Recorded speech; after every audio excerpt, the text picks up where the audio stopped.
Hey, Dr. Wallace. Hey, everybody. This is me. It's my house. My cat. His name is Jax, and we're going to be talking about GMOs today. Genetically modified organisms have been a catalyst of many conversations and debates in the past years, focusing mainly on its safety and nutritional value as well as its effects in our agricultural industry.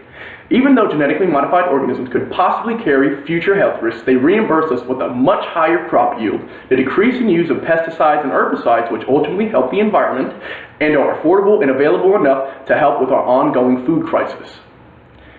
The most popular argument against the use of GMOs is that of the possible future effects on human genetics. Many cases of ailments related to the consumption of GM products have occurred since the beginning of its use. According to Genetically Modified Organisms Food Friend or Threat to Food Safety, in 1989, dozens of Americans died and several thousands were afflicted by a Chinese synthetic food supplement, being the first recorded case of genetically modified food causing human harm.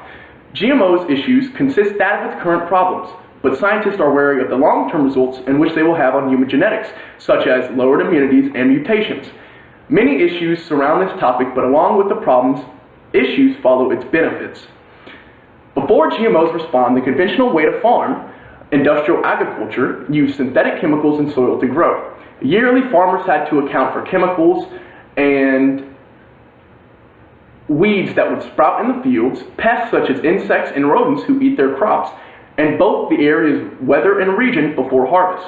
After GM crops started to be produced and sold, the farming process improved greatly in areas such as their crops naturally deterring pests, less need for herbicide, and the commodity of growing seeds in areas where they usually wouldn't sprout.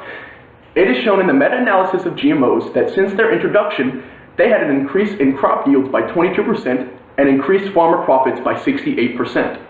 In the process of genetic modification, one of the biggest and most conventional traits that GM crops carry are being herbicide tolerant and insect resistant.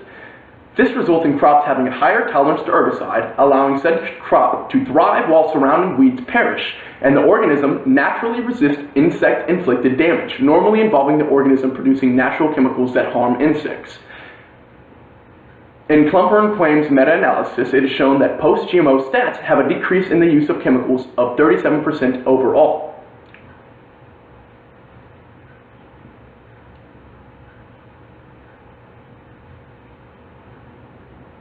For some time, the ongoing food crisis has plagued our planet due to overpopulation and lack of resources. The population of Earth is approximately 7.5 billion and is projected to grow exponentially over time.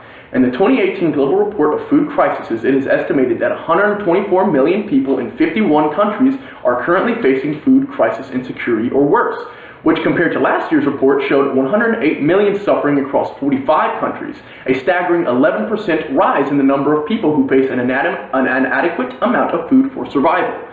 With a significant increase in harvest yields and profits, GMOs could single-handedly offer a solution to our food crisis. Essentially, genetic modifications to our food has shown an increase in crop yields and profits, greatly boosting the economy of farming. The lack of need for pesticides and herbicides ensures the decrease of chemically contaminated foods that could make it to the store shelves. Less use of these chemicals also reduces runoff pollution levels from grow lots, benefiting the surrounding environment. Taking all into account, the use of GMOs benefits both its producers and its consumers, growing food at a rate we have never achieved before and supplying a hefty and constant supply of nourishment. Genetic modification can be argued hazardous in the long run, but in the present, it may be the biggest scientific breakthrough we have ever experienced. Thank you for listening.